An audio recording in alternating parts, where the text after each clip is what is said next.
가정의 달로 지킵니다. 오늘 어린이 주일이고 또 이 일로 인해서 가정의 자녀들을 잘 말씀으로 키워가는 이런 복이 함께할 수 있기를 주님의 이름으로 축복합니다. 어제가 어린이날이었지요. 어제 저녁 9시 뉴스를 이제 보는 중에 이 어린이날 취재를 한 것을 보여주면서 우리나라 어린이들을 상대로 해서 어떤 것을 제일로 원하나 하는 조사가 있었습니다. 근데 그 조사의 제일 1번이 뭐냐면 화목한 가정이라고 애들이 대답을 했대요. 화목한 가정 퍼센테이지로 26%를 차지했습니다. 그만큼 아이들이 화목한 가정 아래 있지 못하다 이런 얘기도 됩니다. 화목한 가정을 원합니다. 그거를 제일로 많이 원했다는 거예요. 물질적으로 혹은 경제적으로 옛날보다는 많이 이렇게 상승되어 있는데 그런데 가정은 화목하지를 못하다라는 얘기가 되고요. 그리고 또 아이들이 뭘 제일로 원하나라고 했는데 부모님과 함께 많은 시간을 보냈으면 좋겠습니다. 이런 대답을 했다고 합니다. 우리 부모들은 하루에 아이들과 어느 정도 놀아주나 부모님들 대답으로는 12분 정도라면 통계로 12분. 그런데 아이들은 그것도 모자라요. 아이들은 부모님하고 함께 재미있게 놀고 지내는 것은 하루에 한 4분밖에 안 된다. 이게 이제 통계적으로 나온 거니까 뭐 잘하는 가정은 안 그렇겠지만은 전혀 아이들하고 시간을 보내지 못하는 가정이 많대요. 그만큼 아이들은 부모가 이 세상에 잉태하고 낳기는 했는데 얘네들하고 함께하는 시간을 못 보낸다고 하는 거예요. 아침 일찍 나갔다가 밤늦게 돌아오고 그렇게 하고 아이들은 아이들대로 학원으로 그렇게 내몰려서 공부에만 열심을 내는 이런 상황이라는 것이죠. 여러분, 성경은 에베소서 6장의 말씀에서 뭐라고 얘기하냐면 부모님들에게 자녀를 노엽게 하지 말고 그리고 주의 교양과 훈계로 양육을 하라 이렇게 되어 있어요. 그리고 자녀들은 부모에게 순종을 해라. 이것이 하나님께서 원하시는 첫 번째 가는 그런 계명임을 말씀해 주고 있다는 사실이죠. 여러분, 자녀가 부모님에게 순종하고 공경하고 또 부모는 자녀를 주의 교양과 훈계로 양육하는 곳이 어디냐면은 가정입니다. 가정이 바로 이런 일을 감당해내는 곳이지요. 그런 의미에서 가정은 어떤 곳이냐? 가정은 학교라고도 말할 수가 있어요. 좀 더 그 부분을 중심을 둬서 이야기하면 가정은 무슨 학교냐? 가정은 인생학교라고 말할 수가 있겠습니다. 가정은 하나님께서 최초로 만든 기관일 뿐만 아니라 이 가정에서 결국 인성교육, 우리는 옛날에 이걸 가정교육이라고 했는데 가정교육은 인성교육이고 인격교육이었습니다. 요즘에 사람들이 인격이 없다, 인격이 정말 잘못됐다 이런 얘기들이 많이 있는데 왜 그렇습니까? 이런 인격 교육이 가정 안에서 이루어지지 않고 그냥 지식적인 교육으로만 어떻게 해요? 다 내몰리기 때문에 아이들이 머릿속에 지식은 어마어마하게 가득 차 있는데 그런데 인격적으로는 인사할 줄도 모르고 그리고 배려할 줄도 모르고 너무나도 자기중심이고 이기심에만 가득 차 있는 이런 모습들을 우리가 우리 주변에서 얼마든지 볼 수 있고 느낄 수 있는 그런 내용들이라는 사실이죠. 우리 기독교 가정은 특별히 하나님의 가정입니다. 하나님의 가정으로서의 기독교 가정은 그런 의미에서 교육적 사명이 더 크지요. 하나님 나라, 그 환경을 조성해 가는 바로 그 장의 터전이 가정이라는 사실을 기억해야 될 줄로 믿습니다. 그래서 오늘은 이 말씀에 근거해서 자녀를 가르치는 부모님이 되자는 의미로 말씀 제목을 정하고 설교를 하려고 하는 것입니다. 우리 부모들은 자녀를 가르치는 부모가 되어야 됩니다. 그냥 낳고 얘네들을 시간의 흐름에 따라서 성장만 시키는 이런 일이 아닌 겁니다. 정말로 부모가 선생님이 돼서 자녀를 가르치는 이런 가정으로서의 역할, 그 기능을 잘 감당해야 될 줄로 믿습니다. 말씀드린 것처럼 가정은 학교입니다. 학교. 일반 공교육기관에 아이들을 공부시키기 위하여 보내기 전에 먼저 만나는 학교는 가정학교입니다. 이 가정학교에서 부모님이 그 아이들을 잘 지도를 해야 된다라는 겁니다. 페스탈로치는 가정은 최초의 가장 훌륭한 인간 관계를 배우는 곳이라고 그렇게 말했습니다. 그러므로 가정이 지니는 의미는 대단히 중요하다고 볼 수 있지요. 사람은 다 가정에서 태어나잖아요.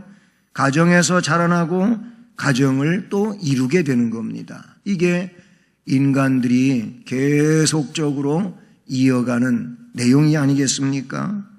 그러므로 가정은 인간의 성장과 발달을 위한 최초 교육 환경이라고 그렇게 볼 수가 있는 것이죠. 인간은 누구나 가정이라는 인생 학교를 통해서 삶에 필요한 기초적인 행동 양식을 배워요. 그리고 인격이 거기에서 형성이 되어진다고 볼 수 있습니다. 누구에 의해서? 먼저는 부모에 의해서 그 아이의 인격 형성이 이루어지는 거예요. 그리고 형제 간에 관계하면서 인격 교육이 형성이 되어지는 것이죠. 공공교육기관이 생기기 전에는 가정이 교육을 책임지는 유일한 곳이 아니었겠습니까? 학교가 생겨나기 전에는 모든 교육은 어디에서? 가정에서 이루어졌다. 이렇게 볼 수가 있어요. 부모님은 최초의 교사가 돼서 자녀에 대한 교육적 책임을 수행했었다는 사실인 것이죠. 그런데 가정은 인간의 인격 형성의 장으로서 교육적 의미가 큰데도 불구하고 산업사회가 형성되면서 그 교육적 기능이 약화되고 말았습니다. 어떻게 보면은 부모로서 자녀를 교육하는 이 내용은 어쩌면은 그냥 다 땅에 떨어지고 근거조차 없어지고만 이런 상황이 됐어요. 물론 시대를 살아가기 위하여 물질이 필요하고 그래서 아버지도 어머니도 산업전선으로 나가는 게 요즘의 대세 아니겠습니까? 그러면은 내 아이는 또 위탁시켜서 그곳에서 교육을 받게 하는 것. 어떤 부모님들은 일을 안 하는 데에도 아이들을 볼 생각을 안 합니다. 그냥 이 아이가 한 2-3살만 되면은 일을 하지 않은데 부모님은 이 아이들을 그냥 갖다가 유아원 같은데 어린이집 같은데 그냥 맡기는 거예요. 볼 자신이 없다는 거예요. 어떻게 아이를 봐야 될지도 모르겠다는 거예요. 아이하고 놀아주는 방법을 모르는 아버지들도 엄청나게 많아요. 10명 중에 6-7명은 아이와 놀아주는지를 못해요. 놀 줄을 모르는 거예요. 지금 이런 일들이 우리 사회 속에 일어나고 있어요. 일을 해야 되는 것은 맞는 일이라고도 할 수 있겠지만은 그러다가 보니까 이 아이의 인격이 제대로 만들어지고 형성되는 그 중요한 시기까지도 부모가 이 아이를 끌어안지를 못하고 그저 잠잘 때만 함께하고 나머지 시간은 다른 이들이 내 아이를 봐줘야 되는 이런 현실 속에 있다는 것이지요. 지적 교육열은 어마어마하게 높은 것이 한국 사회입니다.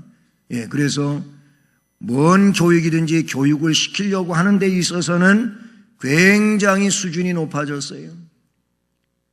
그건 어떤 의미에서 좋은 점이라고도 볼 수 있겠지만은 그렇다 보니까 인격 교육에 대해서는 너무나도 수준이 낮습니다.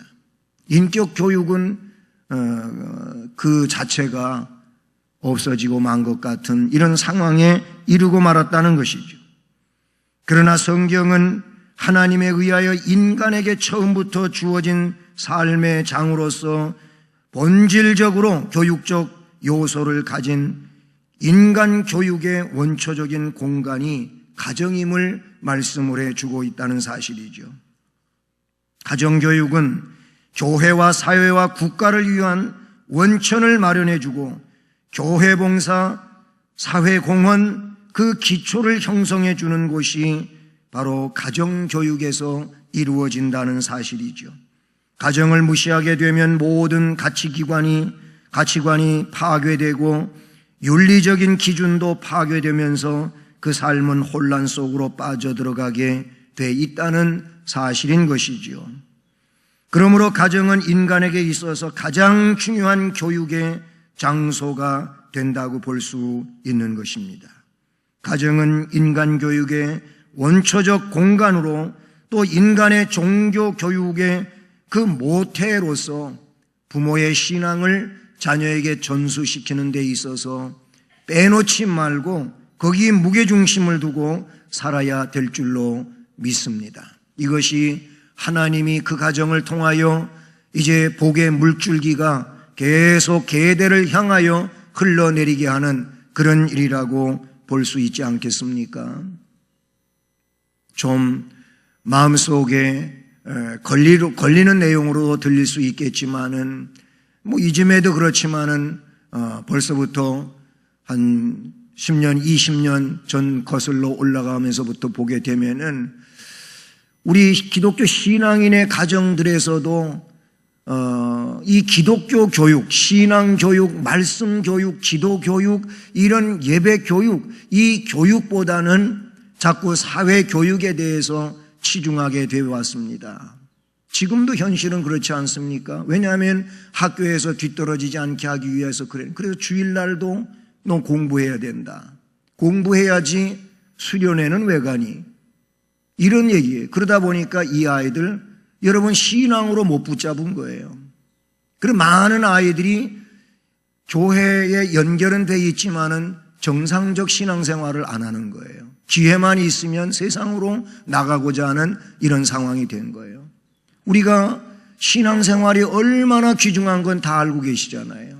이 신앙으로 하나님을 섬기고 예수를 구주로 믿고 믿음으로 예배를 드리고 살아가는 이 일들, 이것이 영생에 이어지는 그런 복이라고 하는 것 좀 모르는 분이 어디가 있겠어요? 알고는 있는데 이 아이들의 신앙이 무너지고 말면은 이게 없어지는 거예요. 영생이라고 하는 이 내용이 없어지고 세상이 그들을 가득 지배한다는 얘기죠.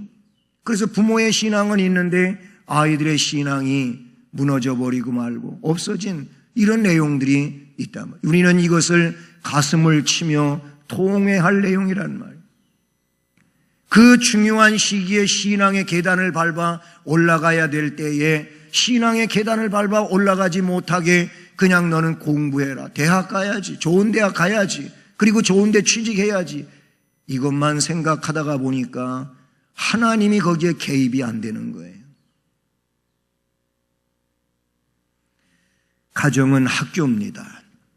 인격 교육의 학교고 신앙 교육의 정말로 빼놓을 수 없는 중요한 학교임을 우리는 잊지 말아야 할 것입니다. 그리고 부모님은 최고의 교사라 그런 얘기예요.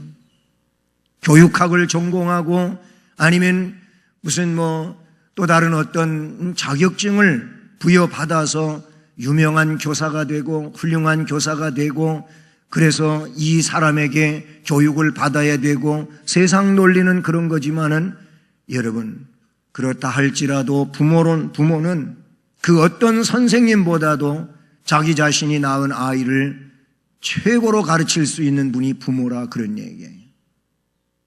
부모님은 최고의 교사예요.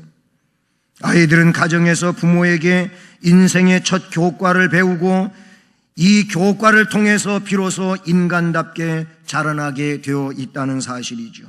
그러므로 부모들은 자녀에게 인생의 바른 교사가 되어야 할 줄로 믿습니다. 교육의 내용은 크게 양호, 사회화, 개성화로 나눌 수가 있는데, 양호는 뭡니까? 그 아이에 대한 보호, 양육을 말하고 신체와 역량을 돌보고 심리적, 정서적 안정을 도모해 주는 게 양호라고 볼 수가 있는 거예요. 그리고 사회화는 무엇입니까? 기본적 생활 습관을 익혀주는 겁니다. 가장 기초적이고 이 기초적인 것이 모든 것을 아우를 수 있는 이 기초적 생활 습관, 이것이 사회화의 첫 단추라고 볼 수가 있는 거예요. 이 기초적 생활 습관을 제대로 못 익혀서 첫 단추를 잘 못 끼게 되면은 이 아이는 사회생활을 살아가는데 많은 혼란을 거듭할 수가 없는 것이죠. 예의, 기초적 이 생활 습관뿐만이 아니라 예의, 사회적 행동에 대한 바른 생활 태도, 이런 것들이 사회화 시키는 그런 내용이라고 볼 수 있는 것이죠. 그러므로 부모는 자녀의 발달 사항을 잘 이해를 하고 무리한 요구를 하지 말아야 하며, 유아기에는 반복과 모델을 이용해서 교육하고 점차로 자발성과 주체성을 존중해가는 이런 일로 이어지게 하는 것이 사회화 시키는 것이라고 볼 수 있는 것이죠. 그리고 나서 부모는 좋은 교사로서 이 아이에게 개성화 시켜야 된다. 개성화 교육을 이루어야 된다, 그런 얘기죠. 개성화는 뭡니까? 아이의 독립심 혹은 자립심이라는 것이죠. 자립적 인간으로 어떤 고정적 틀에 매이지 않는 개성이 풍부한 인간을 키워내는 것, 이것이 개성화라, 그런 얘기. 하나님은 각자에게 주신 어떤 성향이 있는 거예요. 이것이 개성이라고도 볼 수가 있는 것이죠. 획일적으로 다 똑같지 않은 것이 사람 아니겠습니까? 다 그래요. 쌍둥이를 낳는데에도 아이의 성향이 달라요.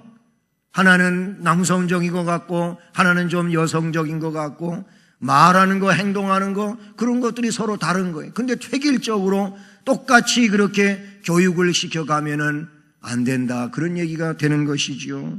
그렇습니다.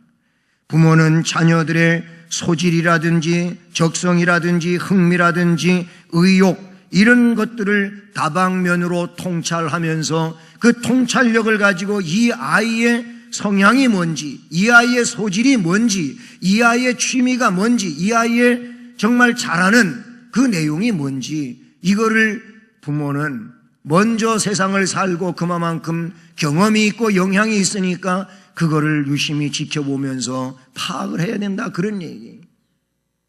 우리나라에 한때 골퍼로 유명해진 박아무개가 있습니다. 여자분. 그때 그 우승을 보면서 강남의 골프채가 모자랐대요. 동이 나버렸대요. 너도 그 언니같이 되라. 아무나 그렇게 되는 겁니까? 어쩌다 그렇게 나오는 거지요. 또 좀 시간이 지나가면서 어떤 여자아이가 그냥 얼음판에만 서면은 그냥 팽이처럼 돌아버리는 거예요. 얼마나 잘해. 야, 너도 피겨해라. 그래가지고 또 피겨 인구가 엄청나는 거예요. 그렇게 할 일은 아니잖아요. 물론 해보라고 할 수는 있겠죠. 그게 소질일 수도 있는 아이가 있을 수도 있으니까. 그러나 다 그쪽으로 몰아가서 될 일은 아니라, 그런 얘기인 거예요. 루터는 신명기 32장 7절과 시편 78편 5절로 8절을 인용하면서 가정에서의 자녀 교육은 부모의 책임이라 그랬고, 그것은 곧 하나님의 명령이라고까지 말씀을 한 거예요. 실제로 성경이 주어진 것은 하나님의 명령 아니겠습니까? 랍비들에게만이 아니라 그 이전에 각 가정의 부모들에게 이제 성경 교육의 책임을 져야 될 그런 사람으로서 지명했다고 하는 것을 우리는 기억해야 될 줄로 믿습니다. 구약시대 히브리 가정이 하나님의 뜻을 구체적으로 전달하고 생활화하는 종교적 공동체로서 자녀 교육을 책임지는 현장이 됐던 것처럼 오늘날 기독교 가정의 부모들도 교사로서 자녀들에게 하나님의 뜻을 가르치는 이 일을 중요한 과제로 삼아야 할 줄로 믿습니다. 신명기 6장 4절로 9절은 쇠마 본문이지요. 네, 지난번에 잘못 가르쳤는데 진짜로 이쪽에 여기 보면은 쇠마가 나옵니다. 쇠마는 앞에 나오는 말씀이에요. 이스라엘아 들으라 하는, 들으라 이 말씀, 하나님의 말씀을 들으라, 이것이 쇠마라는 그런 내용인데 그 이하의 말씀을 보면은 너부터 말씀과 친밀해지고 가까워지고 내 마음속에 말씀이 있어야 된다는 거예요.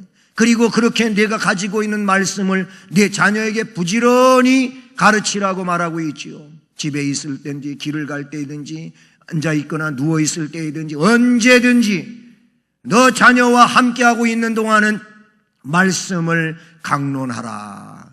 이게 부모에게 주어진 하나님의 명령이죠. 그래서 루터는 가정에서 자녀 교육은 부모님의 책임이고 하나님의 명령이라고 그 대의를 밝혀주고 있다는 사실인 것이죠. 그래서 우리 교회는 아직 미약하지만은 쇠마 교육을 하고 있는 이유가 뭐냐면 쇠마는 다른 게 아니에요. 부모님이 자녀를 말씀으로, 그리고 그것도 억압적인 것이 아니고 아이의 인격을 존중하면서 그 아이의 마음에 담겨져 있는 내용을 질문으로 듣고 답을 해주고 또 내가 그 아이에게 질문하고 그 아이가 어떻게 대답을 하는지 이런 과정 중에 아이와 대화하면서 하나님의 말씀을 심고 그래서 그 아이가 자발적으로 신앙을 가지고 커나갈 수 있도록 해주는 것이 쇠마 교육이에요. 토요일날 토요 쇠마 학당이 있습니다. 주일날은 우리 교사들이 부모님의 입장이 돼서 부모님의 대리적 역할로서 그 아이들, 교회 학교에 나온 아이들을 가르치는 것이 주일 쇠마라는 것이죠. 어떻게든지 대화식으로 그리고 질문과 답변식으로 이 아이들과 함께 교육을 이루어가는 것이 쇠마 교육이라는 사실이죠. 저는 그래요. 우리 어린 자녀들을 둔 교회의 사람들이 또는 할머니도 괜찮아요. 자기 손자 손녀들을 데리고 와가지고 이 토요 쇠마에서, 이 쇠마 학당에서 그렇게 서로 가르치고 교육하고 함께 말씀 안에서 성장해가는 것 더 바람이 없겠다 하는 생각을 갖는 겁니다. 그것이 너무나도 좋은 일인데 별로 의식이 없다고 하는 사실인 것이죠. 이것만이 중요한 일이고 남는 일이 될 줄로 믿습니다. 오늘 본문도 보면은 다윗의 가정이 솔로몬에게 그렇게 했었다는 내용이 잠시 동안이지만 나오고 있어요. 어디에 그렇게 되고 있습니까? 말씀 3절을 보면 나도 내 아버지에게 아들이었으며 내 어머니 보기에 유약한 외아들이었노라. 그러니까 솔로몬이 그 아버지 다윗에게 교육받았다는, 아버지가 자기에게 그렇게 교육했었다는 거예요. 그래서 솔로몬도 아버지로부터 받은 그 교육의 근거에서 또 역시 자기 아들들에게 하고 있다는 것이죠. 그 내용을 말해주고 있어요. 내 어머니 보기에 유약한 외아들이었다고 하는 것은 그 솔로몬의 어머니는 밧세바 아니겠습니까? 그랬어요. 그렇습니다. 잠언은 앞에 1장의 말씀부터 8장까지 보면 그 이하에도 덜어 나오고 있습니다만 집중적으로 8장까지 나오고 있는 내용이 뭐냐면 내 아들아 혹은 내 아들들아 라고 하는 단수건 복수건 이런 내용이 몇 번이나 나오냐면 19번이나 나오고 있다는 사실입니다. 그러니까 부모가 자녀에게, 부모가 자기 아들이나 딸에게 라고 하는 그런 의미로서 명하고 있는 것을 보게 되는 것이죠. 본문에서 솔로몬은 아들들에게 나는 길 또는 하나님이 보호하시고 지켜주시는 길, 그리고 인생이 새롭게 사는 길, 이런 사는 길에 대하여 말씀해 주고 있다는 사실이죠. 그래서 4절은 명령을 지켜라 그리하면 살리라 그랬어요. 6절에는 하나님을 사랑하라 그가 너를 지키리라 그랬습니다. 그리고 8절에 가서는 그를 높이라 그리하면 그가 너를 높이 들리라. 복은 이것이 진정한 복이 아니겠습니까? 사는 것이 복이요, 하나님이 지켜주시는 것이 복이요, 하나님께서 높여주시고 영화롭게 해주시는 것이 복이 아니면 그게 뭐겠습니까? 우리는 이것을 진정한 복으로 삼고 하나님이 하늘로부터 복의 통로를 열고 복 주시는 이런 은혜로운 자녀들을 세워가야 될 줄로 믿습니다. 이처럼 가정은 학교고 동시에 부모는 최고의 교사가 돼서 이제 가정 안에서 가르쳐야 되는데, 그러기 위하여 무엇보다도 말로 아니면 지식으로 부모가 자녀에게 하는 것이 아니고 세 번째로 중요한 것은 가정 환경이라고 하는 사실입니다. 가정 환경과 교육은 뗄 수 없는 일이라 그런 얘기죠. 안 좋은 얘기로 부부가 말입니다. 아이들의 부모가 돼가지고 이 부모가 아이들 앞에 맨날 같이 상스러운 말이나 하고 아니면 싸움이나 하고 남의 흉이나 보고 그런 상황으로 환경을 만들고 하면은 이 아이들은 틀림없이 싸우는 자녀가 될 것이고 상스러운 말을 하는 자녀가 될 것이고 또 어떻게 해요? 싸워. 이 아이들 그렇게 되는 거예요. 그러므로 부모는 모델이고 앞에 교사라고 말했습니다마는 환경이 중요한 거예요. 환경이 중요한 거예요. 저는 그래요. 우리 성도들 가정에서 다 중직이고 혹은 집사님들이고 권사님들이고, 그런데 부부가 자녀들 앞에서 목사님 흉이나 보고 구역장 흉이나 보고 교회 비판이나 하고 그러면 이 아이들한테 아주 치명적인 상처를 안겨주는 거예요. 그러면 그 아이들이 교회에 대하여 불신하게 되고 좋게 절대로 생각 안 합니다. 절대로 부모는 그렇게 할 일이 아닌 거예요. 세상 사람들 그러잖아요. 부부가 싸우려면 아이들 보지 않는 데 가서 밖에 나가 싸우라고 하는 그런 얘기가 왜 그런 겁니까? 자녀들에게 영향이 크기 때문에 그렇다는 것이죠. 그래서 가정 환경 그리고 교육, 이게 세 번째로 중요하다 그런 얘기인 것이죠. 환경이라고 할 때는 그것은 자연적 조건일 수도 있고 상호 관계일 수도 있고 교육 방법일 수도 있고 아니면 시설과 비품일 수도 있고 이렇게 다양성을 가지고 있는데, 인간의 성격 형성과 지성과 개성과 심리적 특성의 대부분은 이와 같은 환경에서 결정이 된다는 사실입니다. 피아제라고 하는 학자는 유아기 경험이 인간의 지능 발달에 중요한 공헌을 한다고 했습니다. 심리학자 프로이드는 사람의 인성은 6세 이전의 가정 생활에서 그 기본적 구조가 형성된다고 했어요. 그러므로 어린아이에게 올바른 환경을 준비해 주는 것이 매우 중요하다 그런 얘기예요. 이거는 우리가 세상에 학문적으로 너무나도 잘 알고 있는 것이고 많이 들은 얘기고 상식적으로는 잘 알고 있다는 거예요. 상식적으로 알고 있는 것을 환경적으로 도입할 수 있기를 주님의 이름으로 축복합니다. 인간은 가정생활을 통해서 사회생활에서 필요한 생활 방식을 처음으로 습득하게 된다. 그러니 사회생활이 먼저 오는 게 아니에요.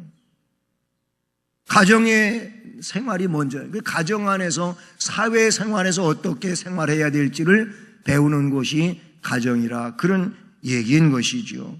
가풍, 전통을 비롯하여 가족 구성원의 태도나 가치 체계가 가치관 형성에 지대한 영향을 미친다 하는 얘기인 것이죠.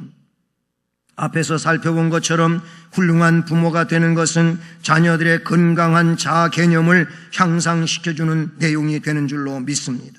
어린이는 커서 부모로부터 독립하여야 하고 사회에 적응할 수 있도록 키워져야 될 줄로 믿습니다. 사회에 적응을 시키는 일이 이게 굉장히 중요한데 그게 가정의 역할이라 그런 얘기죠. 지금 와가지고 이게 역순리로 바뀌어가지고 뭔 일이 있으면은 세상이 이렇다. 세상이 그러기 전에 가정이 그렇게 됐기 때문에 세상이 그렇게 된 거거든요.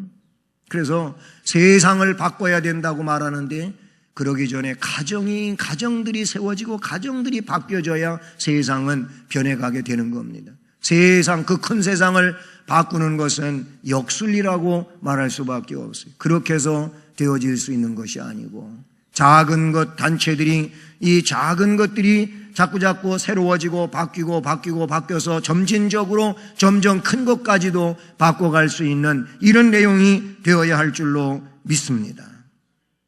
닐이라고 하는 학자는 문제아는 결코 없다 그랬습니다. 있다면은 문제의 부모가 있다고 그는 말했습니다. 부모와 자녀 간의 문제는 부모의 문제로부터 출발이 된다, 그런 얘기인 것이죠. 그러므로 부모의 어떤 원인이 자녀에게 문제를 유발하는지 살펴보는 것이 중요한 것입니다.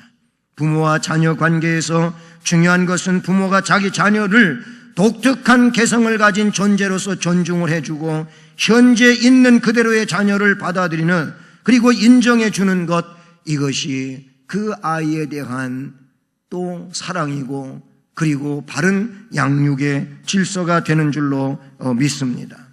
어린이의 잘못된 행동은 부모의 문제에 있음을 이미 앞에서 지적한 바 있는 것처럼, 그러므로 부모는 자녀들의 체면을 세워주고 자존심이 상하지 않도록 자신의 책임성 있는 일을 할 기회를 주어야 할 줄로 믿습니다. 바람직한 자녀 교육은 자녀를 교육하기 이전에 부모들 자신을 위한 교육이어야 될 줄로 믿습니다. 왜냐하면 문제 해결은 근본적인 원인의 진단으로 가능하기 때문인 것이죠. 인간의 성숙은 보호에서 자치해로 향한 상승 운동이 되어야 할 줄로 믿습니다. 부모의 권위는 자녀에게 요구하는 것이 참으로 합리적이어야 하며 현명해야 하며 납득할 만한 것일 때 그것은 권위가 세워지는 것이죠. 그냥 무조건적 아니면 권위적 이런 내용으로 부모의 권위를 세우려고 하면 그것이 어릴 때는 통할지 모르지만 좀 더 성숙해지면 이 아이는 부모의 권위를 도전하게 되는 거예요. 그러나 합리적이고 그리고 질서에 맞고 그리고 그것이 정말 지적인 내용이고 그렇다면은 아이들은 거기에 도전할 수가 없는 거. 그래, 우리 아빠의 말을 아빠가 주장하는 게 맞다고 모든 것을 그렇게 이해하고 한다는 거예요. 우리는 막 권위적으로 아빠의 말을 들으라고 막 이런 식으로 하면은 그게 어느 정도 유아 때는 통하지만은 그 이상은 먹혀 들어가지 않는 내용이라는 사실이죠. 사랑하는 성도 여러분, 여러분의 가정이 다 훌륭한 인생 학교가 되기를 주님의 이름으로 축복합니다. 그리고 여러분들이 그 인생 학교에서 최고의 교사로서 그 역량을 발휘해 갈 수 있기를 주님의 이름으로 축복합니다. 그리고 부부는 그 가정 안에서 좋은 교육 환경을 만들고 그리고 그 환경 속에서 교육이 바르게 이루어져 갈 수 있기를 주님의 이름으로 축복합니다. 그렇게 됨으로 말미암아 여러분의 자녀와 후손이 더 복된 계대를 이어가시기를 주님의 이름으로 축복합니다. 사랑의 하나님 아버지,